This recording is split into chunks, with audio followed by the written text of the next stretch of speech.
मग नाशिक जिल्हा असेल, महाराष्ट्राच्या अनेक जिल्ह्यामधून येतात. या भूमीला ह्याच दिवशी नतमस्तक होतात.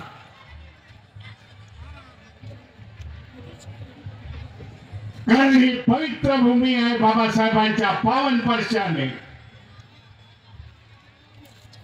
बाबासाहेबांनी केलेल्या घोषणेच्या माध्यमातून ज्याप्रमाणे मुंबईमध्ये चैत्यभूमी आहे, नागपूरला दीक्षाभूमी आहे, पुण्यामध्ये भीमा कोरेगाव आहे,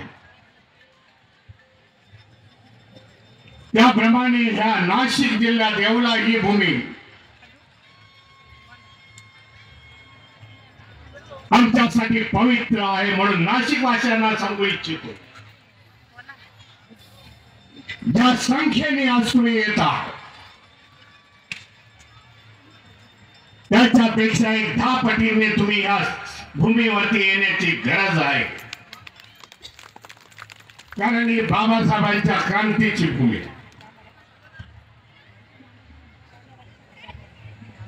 बाबासाहेबांचा इतिहास बघितला,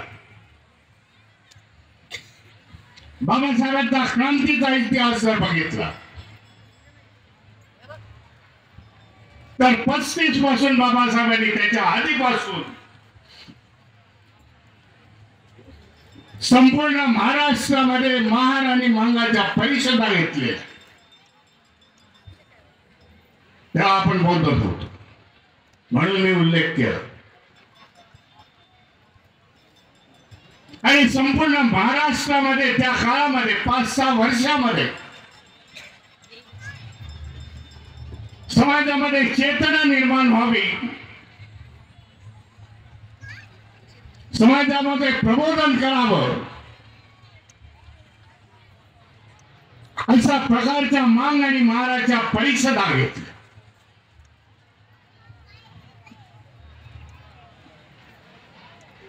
आणि समाजाला जागृत करण्याचं काम केलं. हे सगळे टप्पे बाबासाहेबांनी आपल्या आयुष्यात एक टप्प्याने पुढे हा समाज गेलेला. त्याची सुरुवात मला वाटतं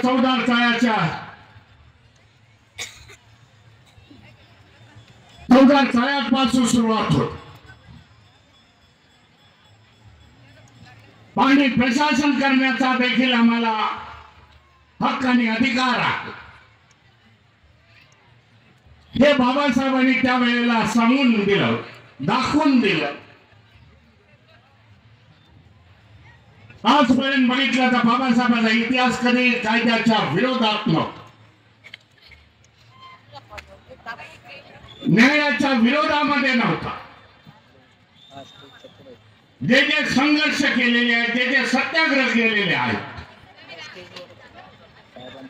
ते कायद्याला धरून होते, हे देखील आपण लक्षात ठेवायला. महाड 14 तळ्याचा सत्याग्रह करत असताना मुंबईच्या पार्लमेंट, मुंबईच्या असेंब्लीमध्ये त्यावेळेला मुंबई प्रदेश म्हणजे संपूर्ण महाराष्ट्र आणि गुजरात एक होते. ठराव पास करण्यात आला एस.के. भोलेंच्या मार्फत, जे बाबासाहेबांचे सहकारी होते आणि भंडारी समाजाचे होते. त्यांनी इंग्रजांच्याकडून ठराव पास करण्यात आला, जे जे सरकारी पाणवठे आहेत ते अस्पृश्यांना खुले होते. मग बाबासाहेबांनी ते सत्याग्रह केले.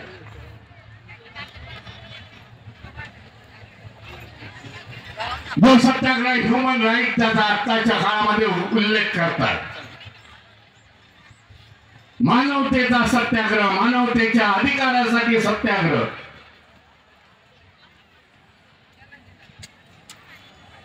हे जो सगळ्यामध्ये महत्वाचा. लेकिन दुर्दैव आहे या देशाच्या इतिहासकारांचं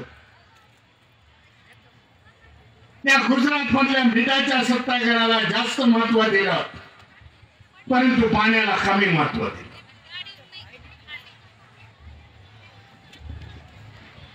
कारण एक मानसिकता की आता इतिहास लोकांच्या समोर जाऊ नये, जगासमोर जाऊ नये,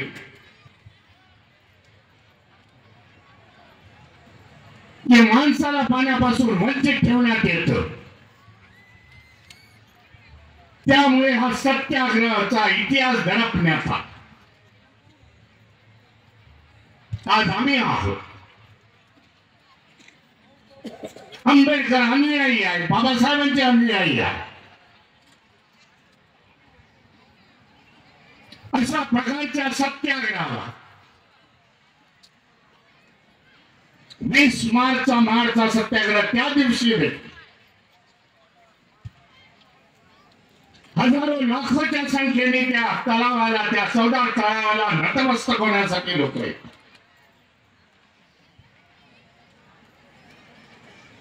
ही देखील येवला भूमी पवित्र भूमी आहे. ते बाबासाहेबांनी घोषणा केली 35 साली आणि कार्यरत केली 14 ऑक्टोबर 1956 ला. सांगू इच्छितो आपल्याला, ज्या ज्या घोषणा बाबासाहेबांनी आपल्या आयुष्यामध्ये केलेल्या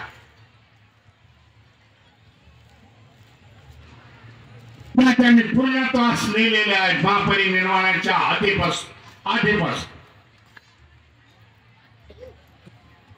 कुठलीही गोष्ट बाबासाहेबांनी अधोरेखित ठेवलेली नाही, ज्याचा वारंवार उल्लेख होतो. मी भारत बौद्धमय करण्याच्या प्रकारे जे बोललं जातं त्यांना सांगू इच्छितो, बाबासाहेबांनी या देशाची प्रतिमा आपल्या हयातीमध्ये बौद्धमय केलेली आहे संविधानाच्या माध्यमातून. गलत इंटरप्रिटेशन या देशामध्ये होत, गलत इंटरप्रिटेशन आपल्या लोकांकडून होत आहे. संविधानाच्या माध्यमामधूनच देशाची प्रतिमा ही बौद्धमय केलेली आहे. संविधानाचं प्रियंबल वाचा, प्रतिज्ञा वाचा. त्या प्रतिज्ञेमध्ये डॉक्टर बाबासाहेब आंबेडकर यांनी संपूर्ण बुद्ध धम्माचा सार त्याच्यामध्ये लिहिलेला. संविधान कसं असेल तर ते संविधान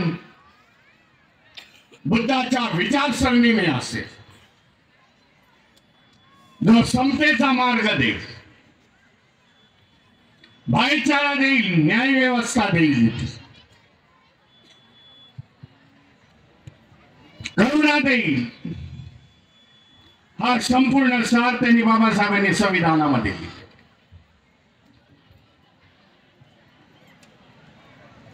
जरा डोकं चालवण्याची आपल्याला गरज,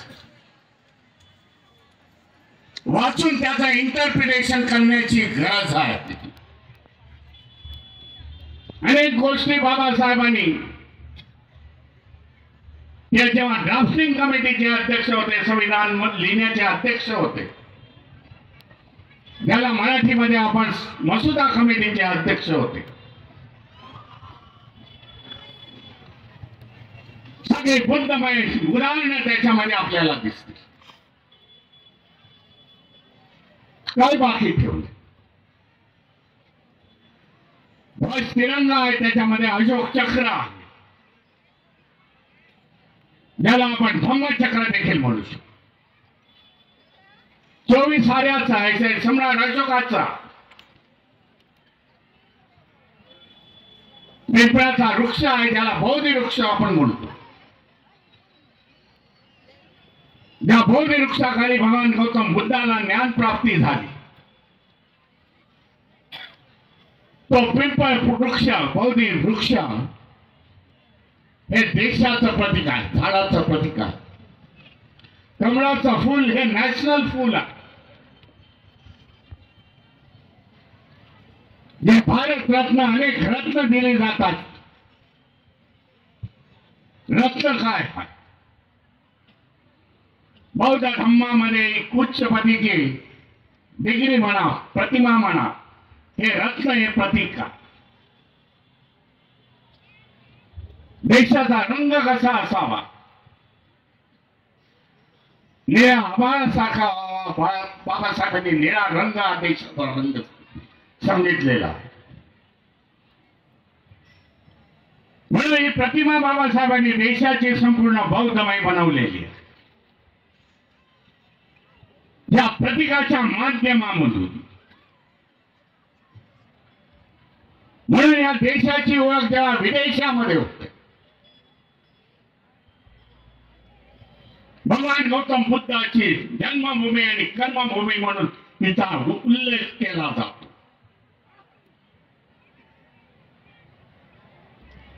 ही बाबासाहेबांची देण आहे. आणि या अशा दिवसापासून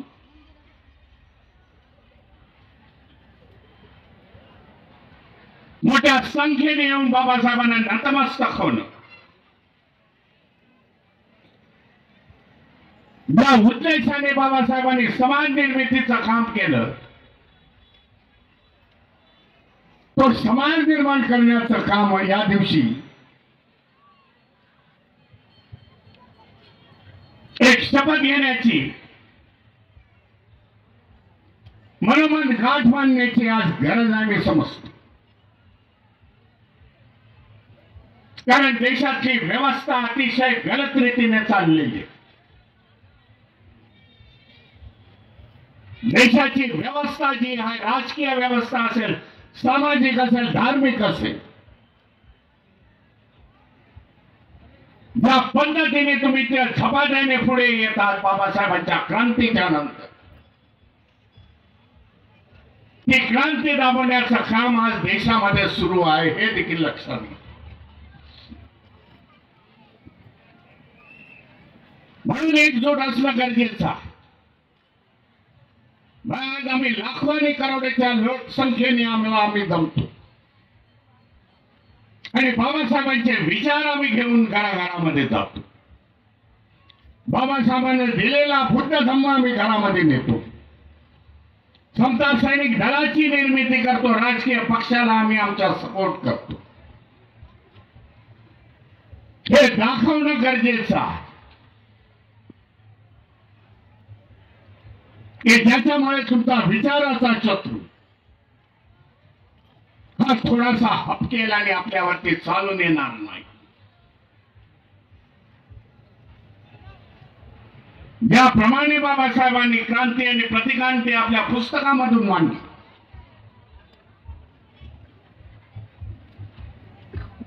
बाबासाहेब स्वतः म्हणतायत तेव्हा क्रांती होते तेव्हा प्रतिक्रांतीची सुरुवात कुठेतरी होते. प्रतिक्रांतीचा दौर आज देशामध्ये जोरामध्ये सुरुवात झालेला.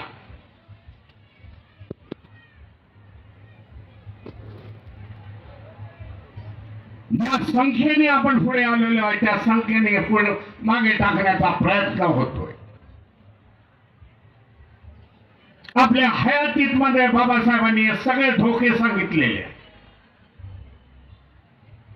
प्रतिक्रांती जेव्हा होईल तेव्हा प्रतिक्रांती कसे पुढे दाबण्याचा प्रयत्न कराल याची देखील अनेक उदाहरणं त्या पुस्तकामध्ये बाबासाहेब देतात.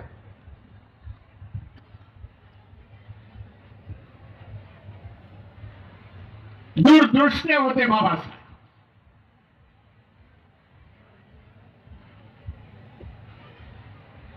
आगे की जानते थे काय पुढे घडणार आहे.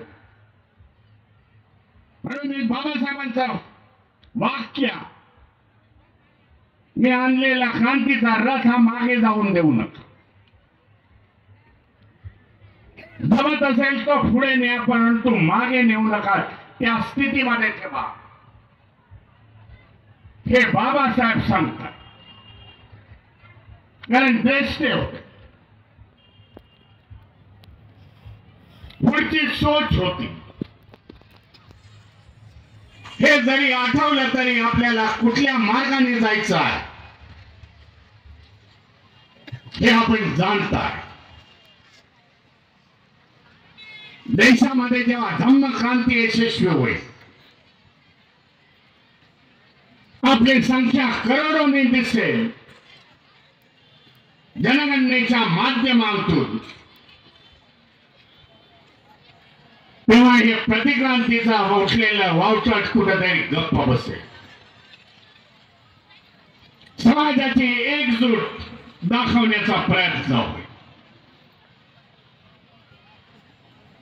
म्हणून मी कालचं उदाहरण देतो, परवाचं उदाहरण देतो. मी लातूर या शहरामध्ये होतो. भारतीय बौद्ध महासभेचा सकाळचा कार्यक्रम होता. अहमदपूर मध्ये भंते विरो महाथेरो त्यांच्या बुद्ध विहारामध्ये बाबासाहेबांची प्रतिमा, माता रमाईंची प्रतिमा आणि चालता बुद्ध जवळजवळ 20 फुटाचा याच्या प्रतिमेचं उद्घाटन केलं.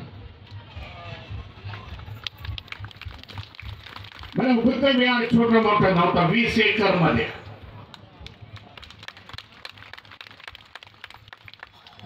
आणि त्याच्यानंतरचा जो कार्यक्रम होता अंबेजोगाईचा कार्यक्रम होता, ज्याचा मी उल्लेख करू इच्छितो.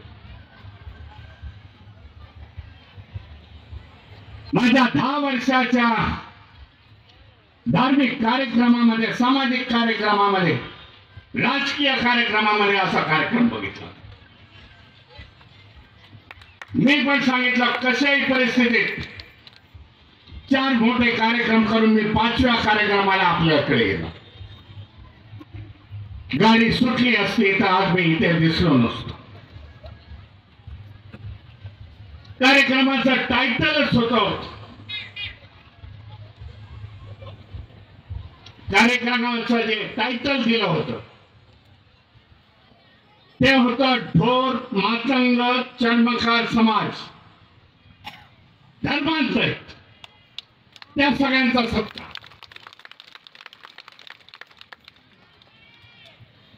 तो कोणी भारतीय बौद्ध महासभेने लावला नव्हता, तर त्याच समाजाच्या पदाधिकाऱ्यांनी या कार्यक्रमाचं नियोजन केलं. भीमरावजी या, 2 शाबासकीची गोष्ट बोला, शाबासकीची थाप याला द्या. 2000 संख्येचं कॅपॅसिटीचं सभागृह तुडुंब भरलो.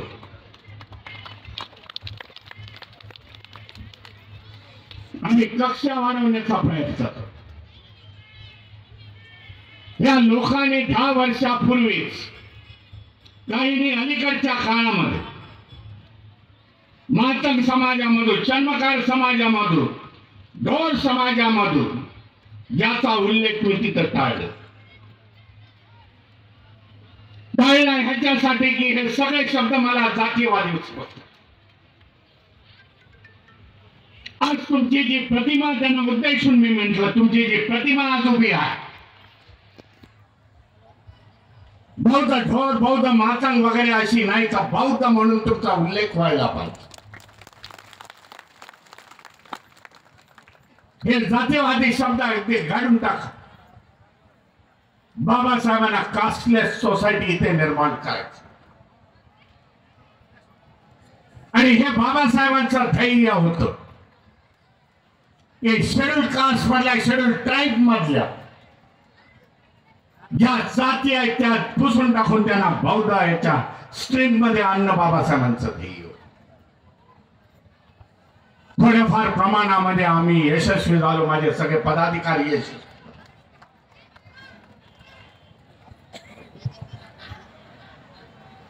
परंतु हे एवढ्यावरती थांबत नाही, हे देखील लक्षात. जेव्हा तुम्ही एका बाजूने कार्यरत होता, दुसऱ्या बाजूने तुम्हाला दाबण्याचा प्रयत्न. जे प्रतिक्रांती आता मी थोड्या वेळापूर्वी म्हटलं, त्याचा अनुभव मला आला. 1 वर्षापूर्वीची गोष्ट असेल, आपण पुण्याला नेहमी सगळेजण जात असतात. पुणे माल धक्क्या, म्हणजे स्टेशन पासून माल धक्क्याचं अंतर हे काय ते 5 मिनिटाचं चालताना अंतर. बाबासाहेब आंबेडकर सांस्कृतिक भवन आहे आणि त्या भवनामध्ये प्रबुद्ध साठे नावाच्या मातंग पदाधिकाऱ्यांनी भीमरावजी मातंग समाज जे 150 फॅमिली माझ्याकडे एनरोल केलेल्या नाव नोंदवलेला त्या आपल्या हस्ते बौद्ध धम्माची दीक्षा घेण्याचा प्रयत्न करतात. मी म्हणलं टाइम आणि वेळ सांगा. त्या दिवशी मी तिथं पुण्यामध्ये हजर. मला पुढचा मुद्दा महत्वाचा. जेव्हा हे संपूर्ण हँडबिलच्या मार्फत व्हॉट्सअपच्या मार्फत जेव्हा पुण्यामधल्या लोकांना कळलं ही संस्था ज्याला 100 वर्ष झालेली आहेत 20-25 कोटी त्यांचे कार्यकर्ते त्यांच्या वस्त्यातून गेला आणि तिथे जाऊ नका, तुम्हाला पाहिजे तेवढा आम्ही देतो परंतु त्या मार्गाने जाऊ नका म्हणून तो कार्यक्रम फेल गेला. जे 150 कुटुंब येणार होती ते 50-60 वरती अडकली. काहींना धारपट्ट्या दाखवल्या, काहींना पैशाचं लोभन दिलं. परंतु त्या प्रबुद्ध साठेने बोलला भीमरावजी मी स्वस्त बसणार नाही. याचं नाव ऐकलं असं सोशल मीडियावरती व्हॉट्सअपवरती खूप घरदार सोडलेलं आहे त्या माणसाने. पोरं दोन्ही डॉक्टर झालेली आहेत. भीमरावजी मला आता कसली पर्वा नाही. या माणसाच्या मुळे धर्मांतराचा कार्यक्रम परिवर्तन समाजामध्ये फार मोठ्या संख्येने आहे. मुंबईला आमचा भोईटे म्हणून आहे, अच्युत भोईटे चर्मकार समाजाचा आहे. तो पण देखील व्हॉट्सअप वरती कुठे ना कुठे सापडेल. चलो बुद्ध की और हेच त्याचं टायटल. त्यांनी माहिती दिली की मुंबईमधले 18,000 चर्मकार समाज बौद्ध झालेले आहेत, गॅझेटेड बौद्ध झालेले आहेत. परिवर्तन आहे. कक्षा मोकळ्या करायला पाहिजे, त्यांचं स्वागत करायला पाहिजे. मुंबईमध्ये केम हॉस्पिटल आहे. केम हॉस्पिटलच्या गल्लीमध्ये चर्मकार भवन नावाची इमारत 7 माळ्याची इमारत आहे आणि त्याचं उद्घाटन डिसेंबर महिन्यात होत आहे. त्याचा देखील मला आमंत्रण आताच त्यांनी पाठवलेलं आहे. भीमरावजी या बाबासाहेब आंबेडकरांच्या जयंतीला येता, तुम्ही भगवान गौतम बुद्धाच्या जयंतीमध्ये येता, समाजाचं भवन उभं राहता. 2 प्रतिमा समाजाच्या भवनाच्या एंट्रन्सला लागतील. एक भारतीय संविधानकार डॉक्टर बाबासाहेब आंबेडकर, महाराष्ट्राचे आराध्य दैवत छत्रपती शिवाजी महाराज. शिक्षणाचा जसा तसा प्रसार होतो त्या संख्येने लोकांमध्ये धार्मिक परिवर्तन आणि या सगळ्या लोकांना आपण जवळ केलं पाहिजे हे आपल्याला समजतं. त्यांच्याशी व्यवहार केले पाहिजे, रोटी बेटी व्यवहार व्हायला पाहिजे की जेणेकरून त्यांना देखील वाटेल आपण घेतलेला निर्णय हा योग्य निर्णय आहे.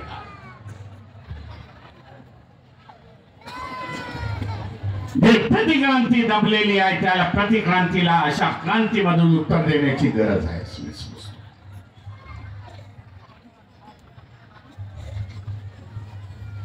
म्हणून आजच्या दिवशी आपल्याला एवढं सांगू इच्छितो, या नाशिक जिल्ह्यामध्ये बाबासाहेबांचं जास्त प्रेम होतं. वेळोवेळी बाबासाहेब या नाशिक मध्ये आले.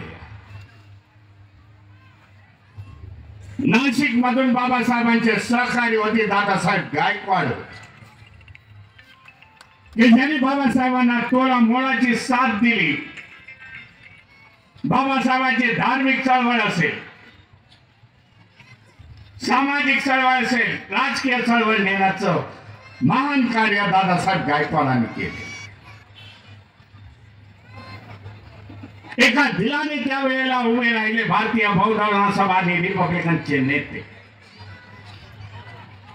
कारण बाबासाहेब आपल्यामधून लवकर निघून गेले, महापरिनिर्वाण त्यांचा लवकर झालं.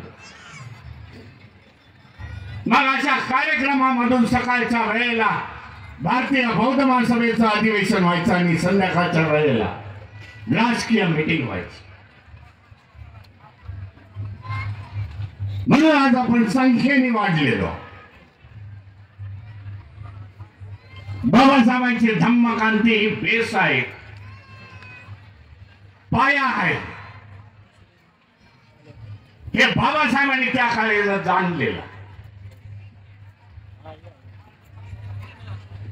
कारण 14 ऑक्टोबर 1956 नंतर जेव्हा बाबासाहेबांना विचारण्यात आलं आपला फ्युचरचा प्लॅन काय, आपला पुढील आयोजन काय, तेव्हा बाबासाहेब एका वाक्यामध्ये उत्तर देतात. समजलं होतं बाबासाहेबांना माझा अखेरीचा काळ आलेला आहे. तेव्हा बाबासाहेब त्या पत्रकारांना उद्देशून म्हणतात, जे काय आता उरलेलं माझं आयुष्य आहे ते मी बौद्ध धम्माच्या प्रचार आणि प्रसारासाठी घालते.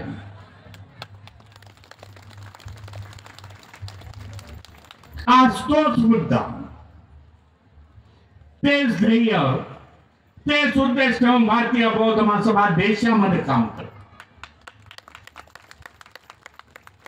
म्हणून या धम्म आम्ही महाराष्ट्रामध्ये मर्यादित ठेवलेला नाही, तर देशाच्या कानाकोपऱ्यामध्ये गेलेला आहे. नवीन नवीन समाज जुडलेले आहे. जेव्हा कधी जनगणना होईल तेव्हा स्फोटासारखे बौद्ध धर्मीयांची संख्या वाढलेली दिसेल आपल्याला सांगू इच्छितो. तेव्हा येथील व्यवस्थेला कळेल, मनोवादियांना कळेल की बाबासाहेबांची धम्मक्रांती किती जोरामध्ये पुढे चालली. म्हणून हा संदेश देण्यासाठी मी वारंवार इथे येतो. मागच्या वर्षी देखील होत, मागच्या वर्षाची परिस्थिती वेगळी होती. बाळासाहेब आंबेडकर होते, सुजात आंबेडकर स्टेज वरती होते, बंद झालं ते. आमच्या वहिनी साहेब स्टेज वरती होत्या आणि गर्दी प्रचंड संख्येने होती. ते आज सांगण्यासाठी उभा आहे की गर्दीचा आकडा कमी होऊन देऊ नका. जे काही मिळालेलं आहे ते बाबासाहेबांमुळे मिळालेलं आहे आणि त्यांच्यासाठी एक दिवस आपला त्या क्रांतीभूमीसाठी जायला पाहिजे. भीमा कोरेगावचं उदाहरण देऊ इच्छितो आपल्या नाशिकवासिया. मीराताई आंबेडकर ज्या होत्या त्यांनी 83च्या काळामध्ये भारतीय बौद्ध महासभेचं अधिवेशन ते भीमा कोरेगावला घेतलं होतं. त्याचे साक्षीदार बसलेले. काही पुणे शाखेने विरोध केला, ताई एवढ्या लांब कोण येणार, कारण जाणत होते 80च्या काळामध्ये 1000-2000 लोकांच्या पलीकडे लोक नव्हते. आज जाऊन बघ, 2018च्या नंतर आज पोलीस डिपार्टमेंटचा आकडा आहे की 2 दिवसामध्ये 20 लाख लोक येऊन जातात. ही संख्या येते दाखवा. बाबासाहेबांनी इथे घोषणा केली होती, आपल्या पुढे जाण्याचा मार्ग बाबासाहेबांनी ह्याच भूमीतून दिला होता. त्या भूमीमध्ये तशा प्रकारचे रेकॉर्ड ब्रेक लोक येऊन जाऊन द्या समाजाला संपूर्ण कळेल. आज मी धन्यवाद देतो ग्रामसेवक संघाचं, बुद्धिस्ट ग्रामसेवक संघाचं, की जे मला आंबेडकर भवन मध्ये दादर मध्ये भेटलं आणि त्यांनी सांगितलं अशा प्रकारचा स्तंभ आम्ही उभा करतोय. लागलीच त्यांना होकार दिला आजपर्यंत सरकारी अधिकारी अशा उत्स्फूर्तपणे येत नाही, पण ते आले म्हणून त्यांचं अभिनंदन करतो. 4-5 लाख रुपये खर्च करून त्यांनी हा धम्माचा ध्वज एवढा भला मोठा लावले. 65 फुटाचा स्तंभ त्यांनी उभा केलेला. हा आपल्याला संदेश देईल, धम्माचा संदेश देईल. हा पंचशिलेचा ध्वज, हा स्तंभ आपल्याला संदेश देईल. हीच भूमी आहे की डॉक्टर बाबासाहेब आंबेडकरांनी 13 ऑक्टोबर 1935 ला घोषित. ही परंपरा बाबासाहेबांची चालू आली. 27 ला मार्चचा सत्याग्रह, 30 ला काळारामाचा सत्याग्रह आणि 35 ला घोषणा. या एवढ्या भूमीमध्ये ही परंपरा चालू आहे.